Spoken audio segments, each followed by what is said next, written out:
A rapid fire spoiler warning now. CM Punk has returned at Survivor Series, and this is everything we know so far. Things changed over the last few weeks. We've already reported about CM Punk trying to leverage wrestling media to help him create a buzz in WWE to bring him back, and back indeed he is.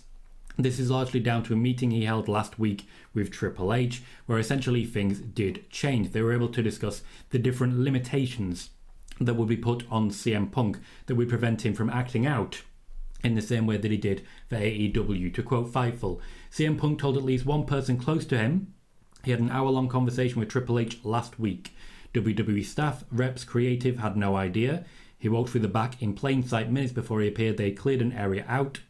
Triple H took over, calling the show in the last couple of minutes and called for the copyright logo. Even many in production didn't know. Now, there's plenty more we can dive into for that.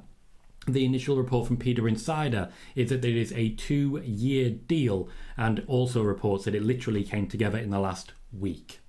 What I've been reporting, you may notice, did change at this week's spoiler warning from he won't be there to he ain't gonna be wrestling. Now, Triple H is actively in the media call stating that this came together very late in the day. CM Punk was not expected to be at Survivor Series even a week ago, but the conversations with Triple H were that productive.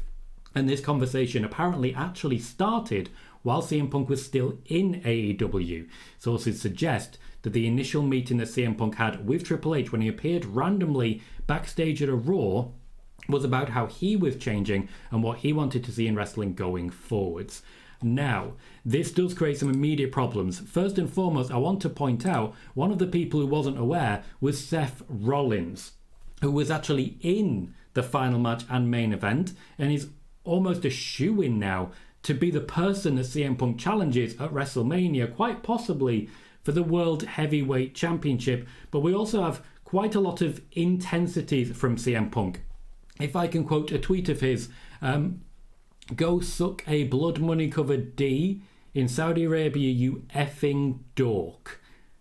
There is a lot still going on in the good old-fashioned world of CM Punk that's going to factor heavily into what changes at this point in time.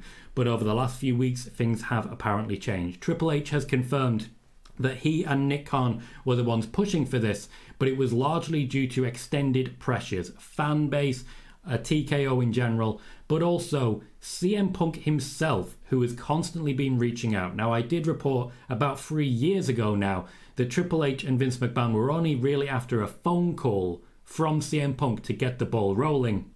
And CM Punk was able to do that almost immediately after leaving AEW. It's taken a little while to come together, and it's certainly never got to board level, as has been mentioned. But CM Punk is back in the WWE, and some big promises have been made both by him and to him about his intended future. Let me know if you're excited for the return of CM Punk in the comments. Be sure to check out Monday's spoiler warning, because there'll be a whole lot of information and I don't think you want to miss it.